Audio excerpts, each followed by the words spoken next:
Bonjour, nous sommes aujourd'hui vendredi 15 novembre 2013. Je continue à avancer dans ma lecture de l'Évangile selon Matthieu, premier livre du Nouveau Testament. Une fois que cet évangile sera terminé, une fois que je serai arrivée au chapitre 28, eh bien, je pourrais dire que j'ai terminé la lecture totale du Nouveau Testament. Donc, j'en suis au chapitre 17. 6 jours après, Jésus prit avec lui Pierre, Jacques et Jean, son frère, et il les conduisit à l'écart sur une haute montagne. Il fut transfiguré devant eux. Alors, je reprends. Il fut transfiguré devant eux, son visage resplendit comme le soleil, et ses vêtements devinrent blancs comme la lumière. Et voici Moïse et Élie leur apparurent, s'entretenant avec lui. Pierre, prenant la parole, dit à Jésus, « Seigneur, il est bon que nous soyons ici. Si tu le veux, je dresserai ici 3 tentes pour toi. » Alors, 3 tentes, une pour toi. Je reprends donc, « Si tu le veux, je dresserai ici 3 tentes, une pour toi, une pour Moïse et une pour Élie. » Comme il parlait encore, une nuée lumineuse les couvrit. Et voici, une voix fit entendre de la nuée ces paroles. « Celui-ci est mon fils bien-aimé, en qui j'ai mis toute mon affection. Écoutez-le. » Lorsqu'ils entendirent cette voix, les disciples tombèrent sur leurs faces et furent saisis d'une grande frayeur. Mais Jésus, s'approchant, les toucha et dit, « Levez-vous, n'ayez pas peur. » Ils levèrent les yeux et ne virent que Jésus seul. Comme ils descendaient de la montagne, Jésus leur donna cet ordre. Ne parlez à personne de cette vision, jusqu'à ce que le Fils de l'homme soit ressuscité des morts. Les disciples lui firent cette question. Pourquoi donc les scribes disent-ils qu'Élie doit venir premièrement? Il répondit. Il est vrai qu'Élie doit venir et rétablir toutes choses. Mais je vous dis qu'Élie est déjà venu, qu'ils ne l'ont pas reconnu et qu'ils l'ont traité comme ils ont voulu. De même, le Fils de l'homme souffrira de leur part. Les disciples comprirent alors qu'il leur parlait de Jean-Baptiste. Lorsqu'ils furent arrivés près de la foule, un homme vint se jeter à genoux devant Jésus et dit, « Seigneur, aie pitié de mon fils qui est lunatique et qui souffre cruellement. Il tombe souvent dans le feu et souvent dans l'eau. Je l'ai amené à tes disciples et ils n'ont pas pu le guérir. » « Race incrédule et perverse, répondit Jésus. Jusque à quand serai-je avec vous? Jusque à quand vous supporterai-je? Amenez-le-moi ici. » Jésus parla sévèrement au démon qui sortit de lui, et l'enfant fut guéri à l'heure même. Alors les disciples s'approchèrent de Jésus et lui dirent en particulier, « Pourquoi n'avons-nous pu chasser ce démon? C'est à cause de votre incrédulité, leur dit Jésus. Je vous le dis en vérité, si vous aviez de la foi comme un grain de sénévé, vous diriez à cette montagne, « Transporte-toi d'ici là », et elle se transporterait. Rien ne vous serait impossible. Mais cette sorte de démon ne sort que par la prière et par le jeûne. » Pendant qu'ils parcouraient la Galilée, Jésus leur dit, « Le Fils de l'homme doit être livré entre les mains des hommes. Ils le feront mourir et le 3e jour il ressuscitera. » Ils furent profondément attristés. Lorsqu'ils arrivèrent à Capernaüm, ceux qui percevaient les 2 drachmes s'adressèrent à Pierre et lui dirent, « Votre maître ne paye-t-il pas les 2 drachmes? » « Oui, dit-il. » Et quand il fut entré dans la maison, Jésus le prévint et dit, « Que t'en semble, Simon? Les rois de la terre, de qui perçoivent-ils des tributs ou des impôts? De leurs fils ou des étrangers? » Il lui dit, des étrangers. Et Jésus lui répondit, Les fils en sont donc exempts. Mais pour ne pas les scandaliser, va à la mer, jette l'hameçon et tire le premier poisson qui viendra. Ouvre-lui la bouche et tu trouveras un statère. Prends-le et donne-le pour moi et pour toi. Chapitre 18. En ce moment, les disciples s'approchèrent de Jésus et dirent, « Qui donc est le plus grand dans le royaume des cieux ?» Jésus, ayant appelé un petit enfant, le plaça au milieu d'eux et dit, je vous le dis en vérité, si vous vous convertissez et si vous ne devenez comme les petits enfants, vous n'entrerez pas dans le royaume des cieux.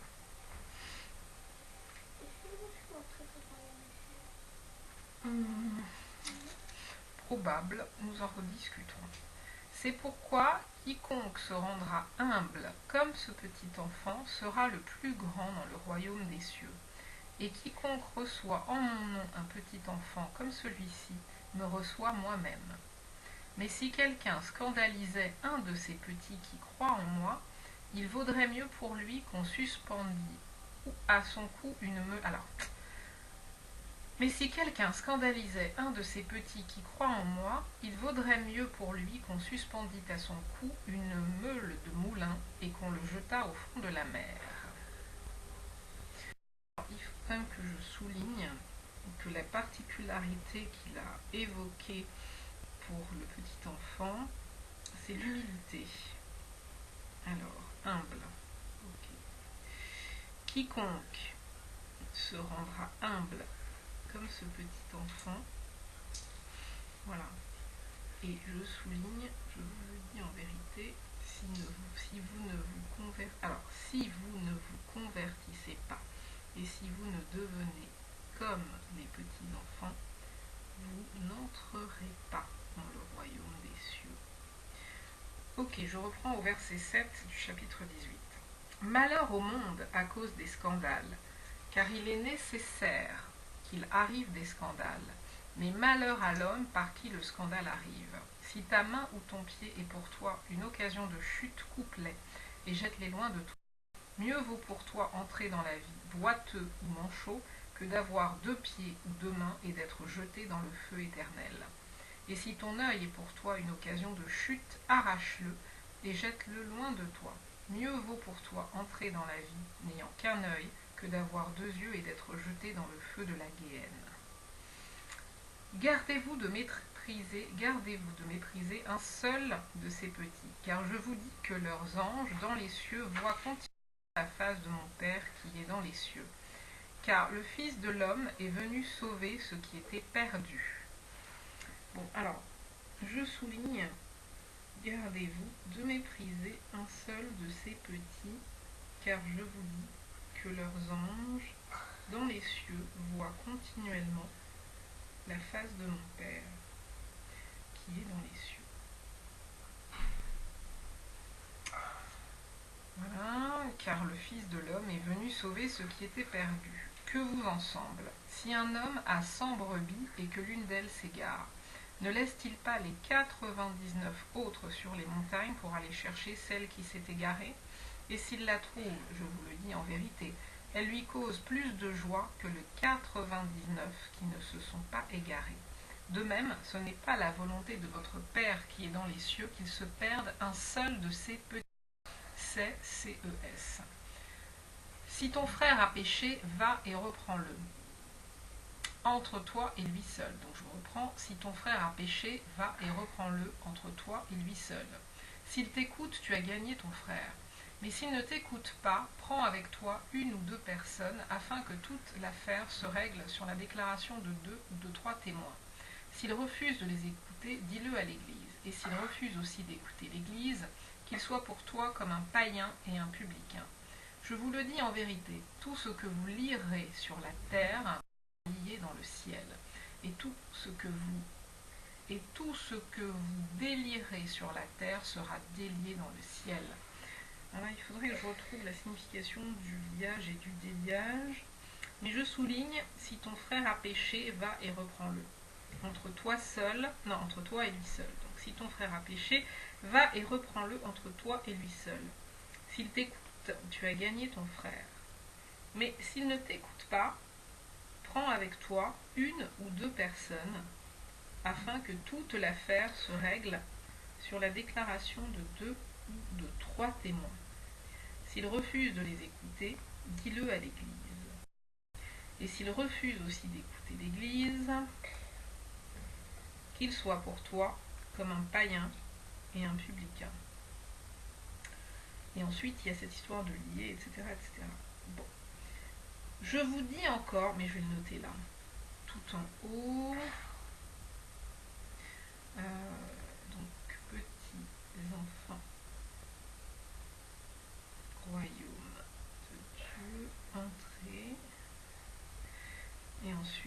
lié, délié.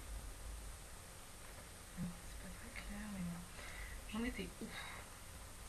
Alors, je vous dis encore que si deux d'entre vous s'accordent sur la terre pour demander une chose quelconque, elle leur sera accordée par mon Père qui est dans les cieux.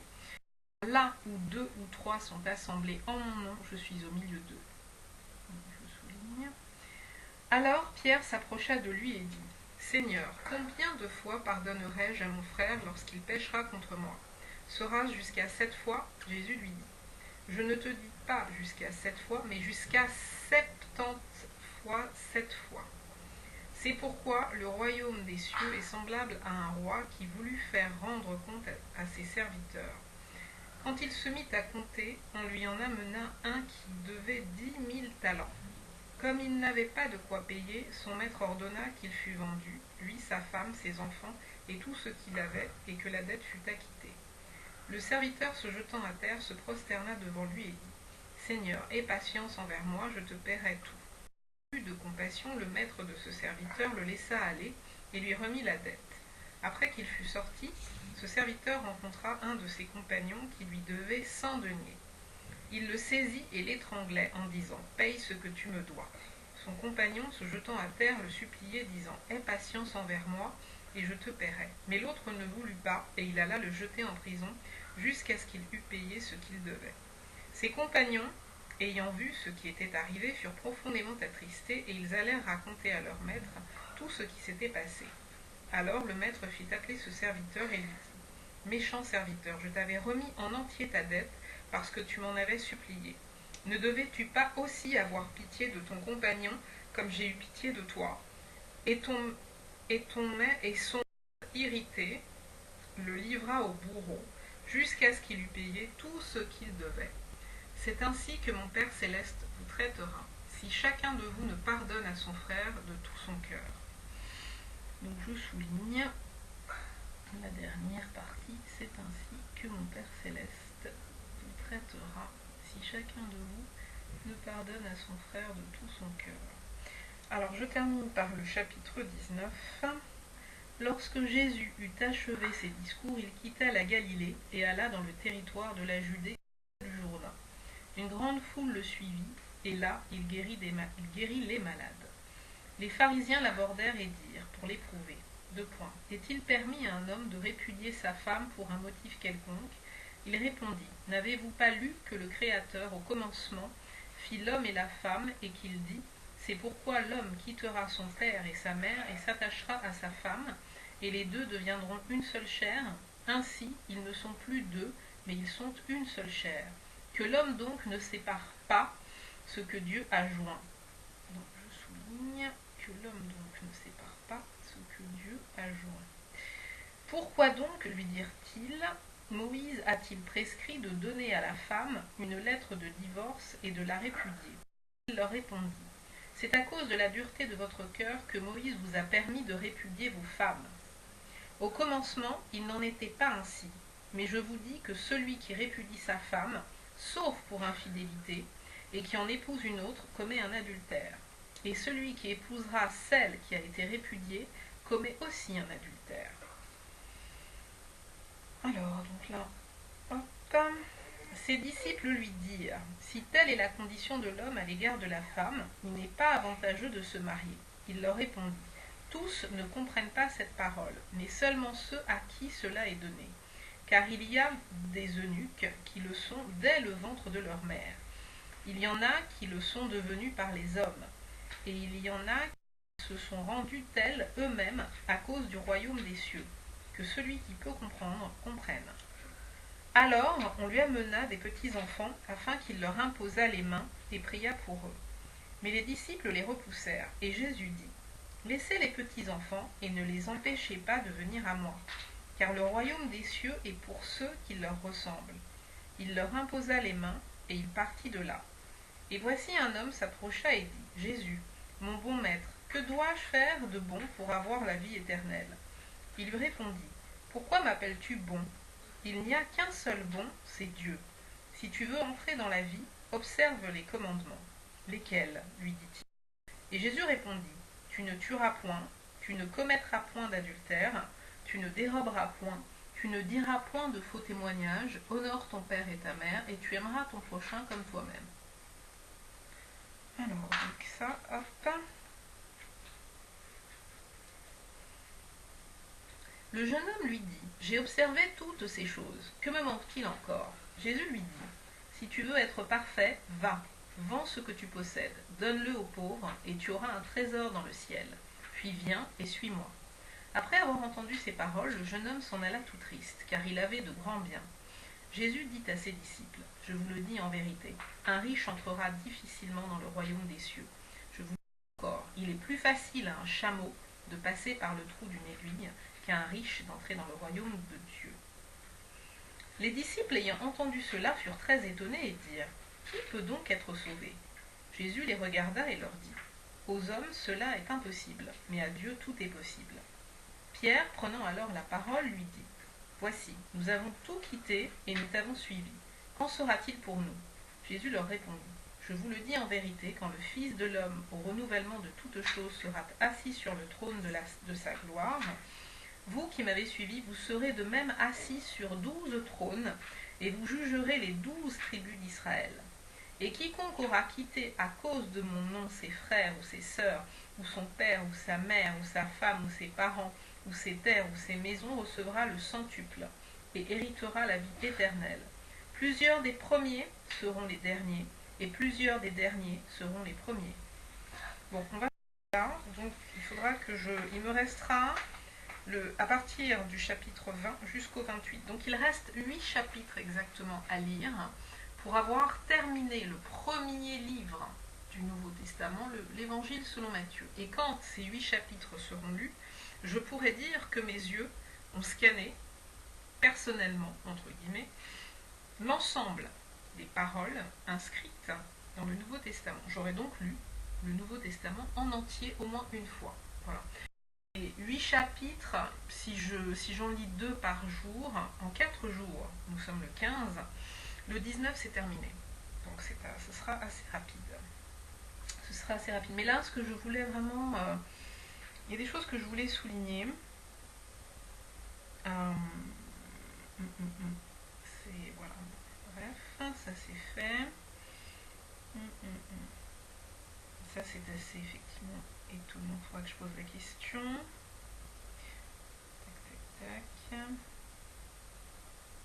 Bon, pour Jésus, les commandements vus selon Jésus sont, donc je souligne, tu ne tueras point en première ligne, tu ne commettras point d'adultère en deuxième, tu ne déroberas point en troisième, en quatrième, tu ne diras point de faux témoignages.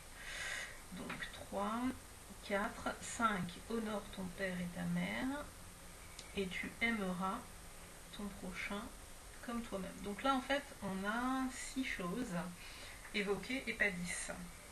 Donc c'est intéressant. Il faudra comparer avec les 10 autres. Ensuite,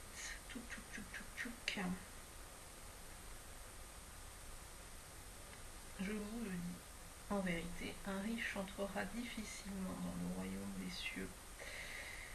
Il est plus facile, bon ça c'est une anecdote, il est plus facile de passer par le trou d'une aiguille qu'un riche d'entrer dans le royaume de Dieu. Les disciples ayant entendu cela, alors ensuite c'est quoi? Alors, quand le Fils de l'homme, Jésus, donc, au renouvellement de toutes choses, sera assis sur le trône de sa gloire, vous qui m'avez suivi, vous serez de même assis sur 12 trônes et vous jugerez les 12 tribus d'Israël. Ok. Bon, bah voilà, donc c'est bien. Bon, voilà, il reste 8 chapitres. Voilà, je suis rentrée dans les 20. Parce que là, voilà, très bien. Je suis dans la vingtaine à partir du 20. Je regarde vite fait s'il y a des choses qui ont déjà été enlignées. Oui. Donc là, dans le chapitre 22, Maître, quel est le plus grand commandement de la loi? Jésus lui répondit, tu aimeras le Seigneur ton Dieu de tout ton cœur, de toute ton âme et de toute ta pensée. C'est le premier et plus grand commandement. Et voici le second qui lui est semblable. De point, tu aimeras ton prochain comme toi-même. Voilà. De ces 2 commandements dépendent toute la loi et les prophètes. Ouais, ça, il faut souligner ça aussi. ces deux commandements dépendent toute la loi et les prophètes. Donc ça a été souligné dans le 22e chapitre, à compter du verset 36 jusqu'au 40. Ensuite, dans le chapitre 25, j'ai souligné « Il en sera comme d'un homme qui, partant pour un voyage, appela ses serviteurs. Il donna 5 talents à l'un, 2 à l'autre, et 1 au troisième, à chacun selon sa capacité, et il partit. Longtemps après, le maître de ses serviteurs revint. » Bon, j'ai pas tout souligné, mais voilà, ça c'est à partir du verset 14 jusqu'au 19. Enfin, mais ce n'est pas très clair et ça ne me revient pas. Ensuite, chapitre 28, donc verset 18. Jésus s'étant approché, leur parla ainsi. Tout pouvoir m'a été donné dans le ciel et sur la terre. Allez, faites de toutes les nations des disciples, les baptisant au nom du Père, du Fils et du Saint-Esprit, et enseignez-leur. Observez tout ce que je vous ai prescrit. Enseignez-leur tout ce que je vous ai prescrit. Voici, je suis avec vous tous les jours jusqu'à la fin du monde. Amen. C'est la fin. C'est la fin du dernier chapitre de l'Évangile selon Matthieu, qui est le premier livre. Bon.